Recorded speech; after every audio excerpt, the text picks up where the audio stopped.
It appears we have another non-runner. Let's see if we can fix this Hornby B12.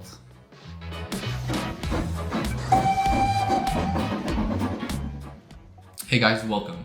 Well, welcome back to Proper Chuffed. My name's Hilton and I have absolutely no idea what I'm doing, but that's half the fun of this, isn't it? If you are new here, please consider subscribing if you enjoy this content. And if you're a returning viewer, welcome back guys. It's good to see you again. Today's video will come as no surprise to my regular viewers who know that I struggle very much to find British locomotives in South Africa. So what I've been doing is finding these old sort of forgotten locomotives and putting them back into service by fixing them up and getting them running again.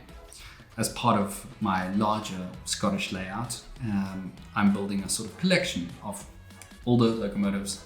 In fact, what do you call it? The collective noun of locomotives? Is it a shunt?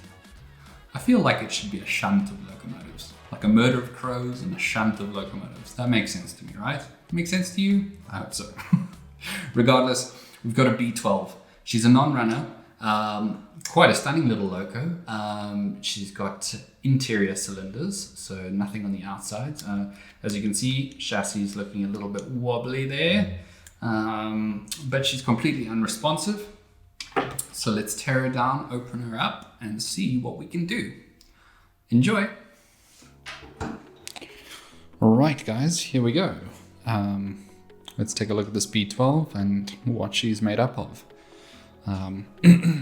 First of all, this tender seems to be a little bit of damage here. Plastic wheels, and it does have a chuff. A little chuff. I don't even know what this is.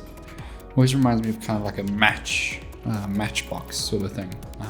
Quite a clever little idea Hornby came up with, I guess, but I suppose rather novel.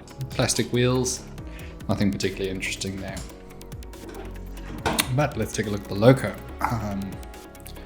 Now I believe this was part of a Eastern Valley train set, which came out in 2009, 2010, or around about that time. It's a made in China model, which means that it is one of the sort of later models. And as we can see here, the chassis is quite bendy. She definitely needs a little bit of a cleanup. In terms of her detail, not a hell of a lot going on. Separately fitted handrail and the smoke box start is definitely part of the casting. Buffers are fixed. In the cab itself, nothing particularly interesting going on there. Die cast molding or injection molding, nothing wild per se. But a very pretty little locomotive, and I believe there's one in preservation right now. So anyways, let's see what the problem is. And as always, before I begin, just like to say thank you to Rinke from the Model Train Shop. They specialize in usually German, so Marklin, Roco locomotives. But he did have a couple of these Hornbys sort of lying around. So thank you to him. We can now restore this, hopefully, and get it running again. So let's open up this B12 and see what's happening inside. I think first things first, there is so that's probably the attachment for the body to the chassis.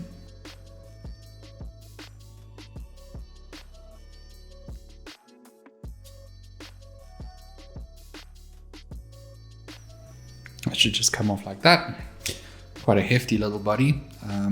It is definitely plastic. Assuming that is the weight inside that gives it all of its heft. Okay, cool. So we'll put that aside. Now, what do we have in here? From what I can tell, doesn't seem to be anything intrinsically wrong here. All these wires are attached. So I'm wondering why she's not having any signs of life. This is going to irritate me, so I'm going to just take off this front bogie.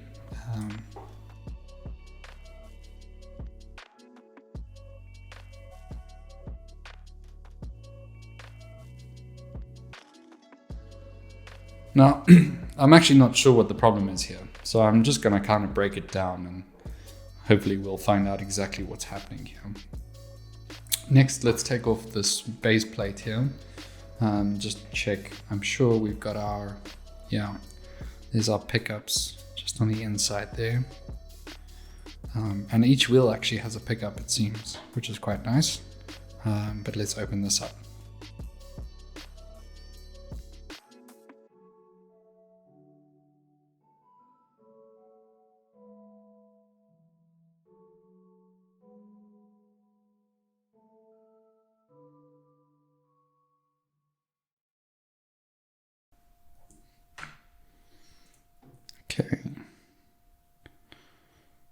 Okay, well, that isn't right. Okay, so there's one pickup on that side. That's a copper plate. Interesting, it looks quite sort of bent in here. If it's sitting flush, you can see this corner here is sort of sitting bent in.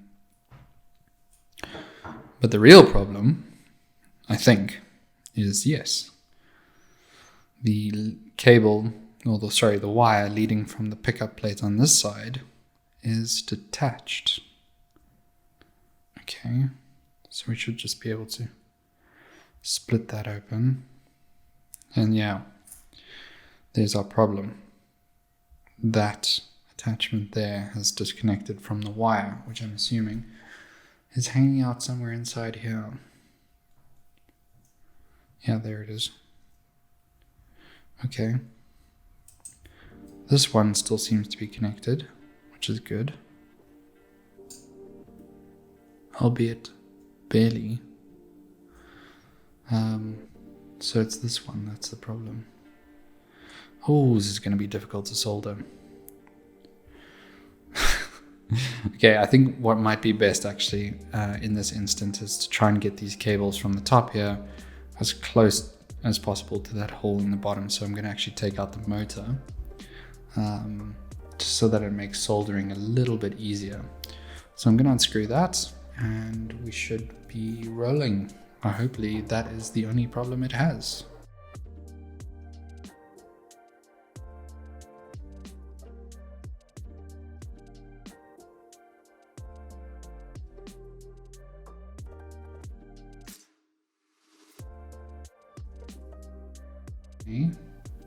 Nothing fundamentally wrong here with the motor that I can see. It looks very clean actually. Bring that a bit closer for you. Looks like we have a fairly clean motor here. Just taking a look at the worm gear. That looks pretty good. Okay. Right, thank goodness for helping hands. What would we do without them? I previously had my girlfriend helping me solder things until I got these helping hands, and I'm sure she's much happier not being involved with this process. So, got the wire connected here, and all we need to do is possibly just heat up the solder that's on here already.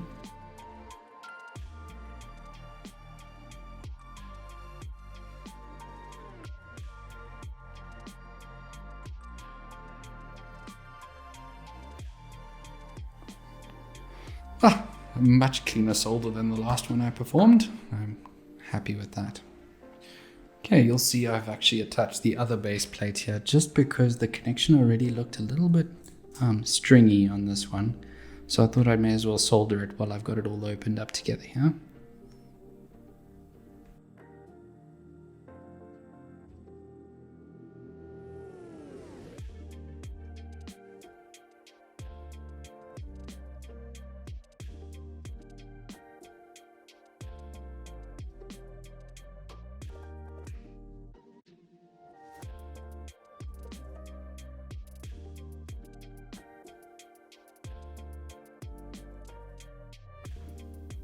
Right,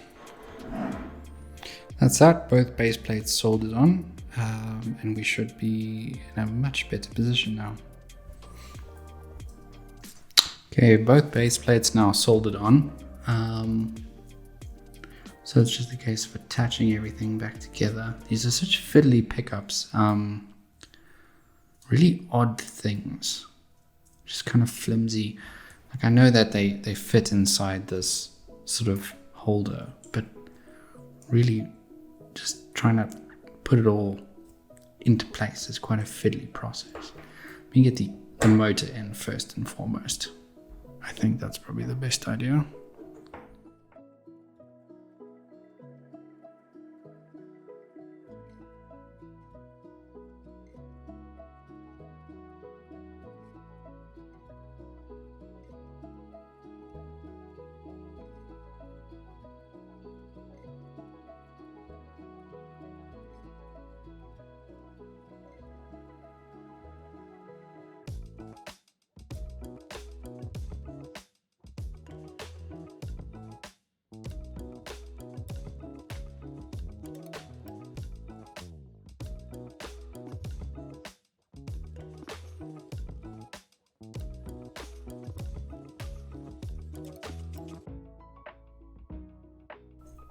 See, my problem now is, like, even if the motor's in, these wires are now obviously there's quite a bit of length of wire here. Now if I close this all up, where does that wire go, other than inside the gear there, which makes no sense to me at all, because it's just going to grate up against the gears. So it's almost like you have to have the perfect amount of wire on here at any given time so that there's no give on that side, but also enough to allow you to attach the connection points. How daft.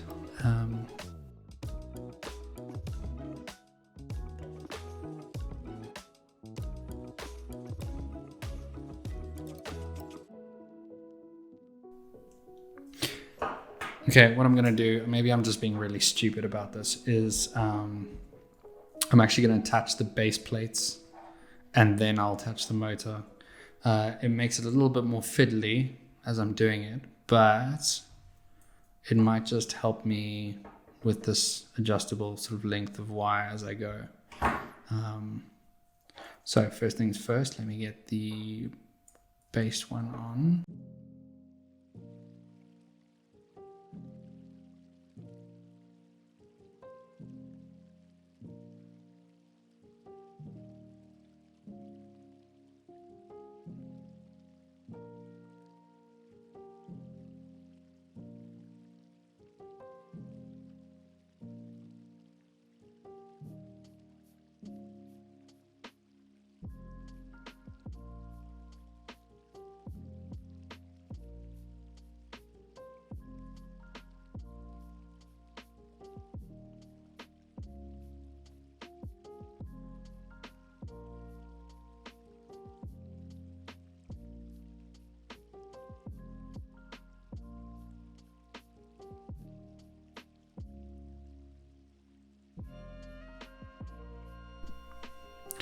Righty, on the rolling road. Let's see if she's got life. Whoa, what was that? Okay, interesting. You take a look at the worm gear here. It's just spinning. I wonder if there's not something.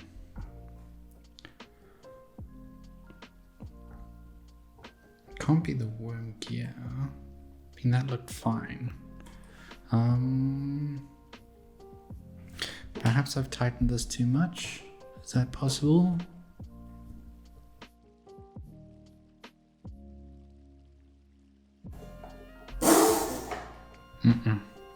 She doesn't like that. Wonder if there's something I've missed. Guys, as it turns out, I've just been trying to figure this out as to what's going on here. It looks like there are some, I'm not sure if it's actually missing from the locomotive, as I don't know what the original sort of had on it. But this engine motor, I keep calling it an engine. This motor is basically sitting a little bit too flush with the chassis. It needs to be pointing at more of an angle. That's why the gears are spinning when we swing it. You can see it's catching occasionally, and I'm worried if I spin it too fast, I might just start burning some plastic here. But essentially, if I sort of tilt it and hold the engine at an angle there, you'll see now. Picks it up, no problem. So I'm going to have to get inventive here. Now I've got a bit of a little block brass plate here between the screw and the motor and the chassis. I'm going to need to lift it up a little bit more than that. So I'm going to just see what I can find and potentially just bump it up. I actually stopped recording because I was probably spent 2 hours on this. Honestly, I did like multiple takes of the same thing, and I'm at my total wit's end with this B12. It's actually been a nightmare. I'm not going to not going to lie. I'm losing my words. This is a horrible design. I've hated every minute of this. Initially what I thought the problem was that I needed to kind of lift up the motor, which I think it did. It needed to happen. But then I lost 2 wires in the process. I had to resolder them. I had to resolder the base plates, the contacts. I think the finicky design of these copper pickups on the bottom of this are awful. Trying Hornby locomotives were doing this 10 times better 60 years ago.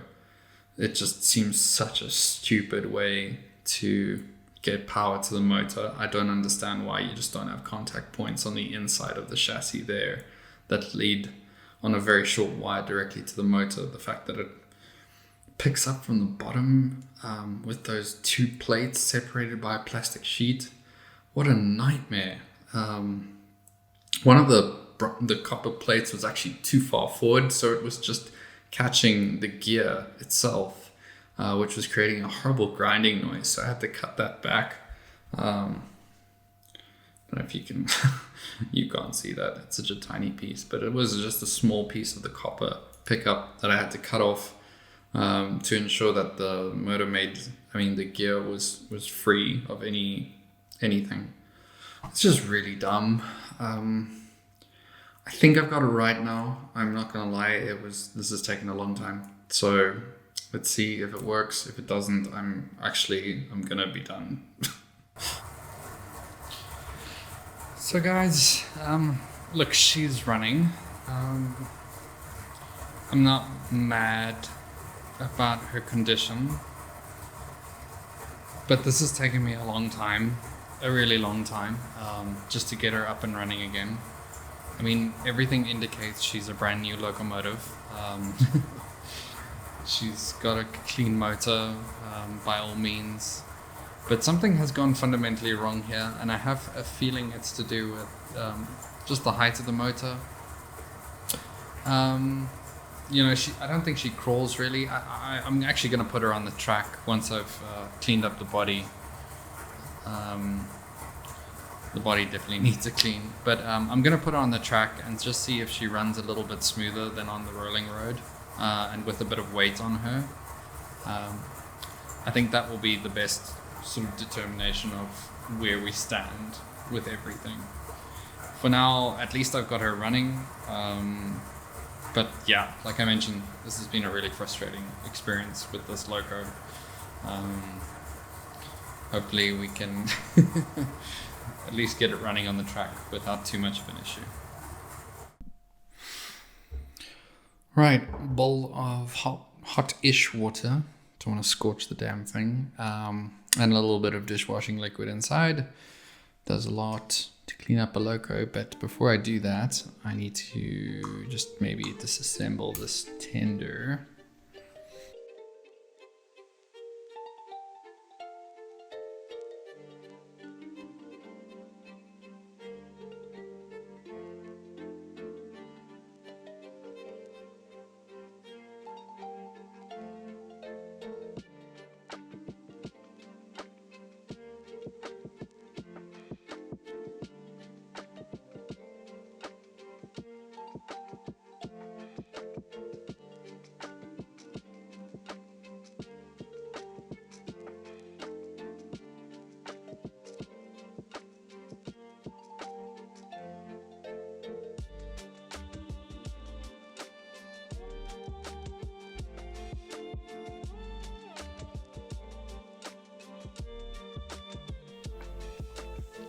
So I'll leave that to dry out quickly, and then we will get to reassembling everything and getting on track.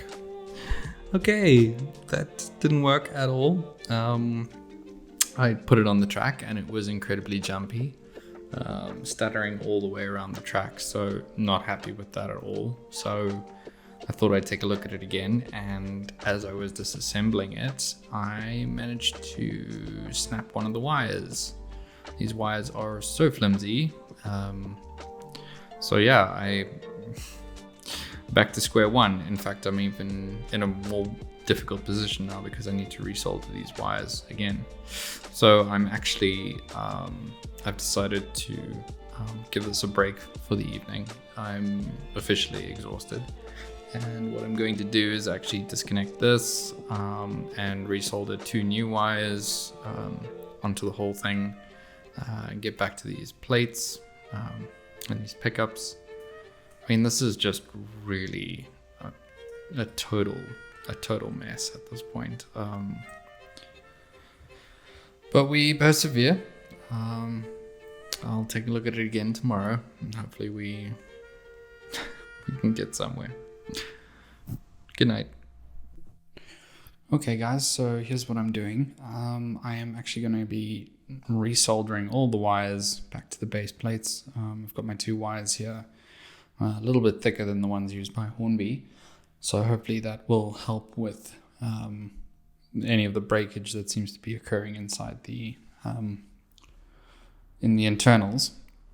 So I'm just going to clean that up, solder them on. I've got this brass plate on a tile, like a house tile, just so that I can hold it in place. And I've got a nice flat surface to work with. I just want to clean this up a little bit because it's a bit of a protrusion here with the previous solder that I did, so that should help a little bit. Okay guys, so spent the last little bit just resoldering the wires to the pickups at the bottom. Again, I think this is just such a dumb connection section. Quite bizarre, honestly. Anyways, I've resoldered it. I'm gonna put a little bit of a plastic piece in here to isolate these 2 sides just from each other in case they make contact at any point. So what remains for me is to put the base plate back on and attach it all up again. Hopefully, with any luck, that'll be that. Guys, as it turns out, I think a major source of the problem of all of this was actually this. I had sort of previously spoken about the angle of the motor towards the gears. I think too far forwards, and it was pushing the gears, pushing the worm into the gear too hard so that it wouldn't actually turn. Too far back, obviously it wasn't getting traction on the gear, so it was just spinning and rotating. So now that everything is now cleanly sort of attached via the base plate with the new wires, the connection seems pretty solid. I have done a test and it does seem to be running a lot smoother now, albeit not perfect. But I am so tired of this B12 at this point that I'm happy to just kind of leave it be and maybe tackle the smoothness of the running at a later date. So just so you can see here, what I've done is I've actually put a bended copper plate or brass plate actually inside here that kind of pushes the engine forward enough that it bites the gear, but not enough that it like lifts itself away from the worm from the gear. So I'll put it all together again now, and that should be that, hopefully. Otherwise, I honestly am going to blow this thing up.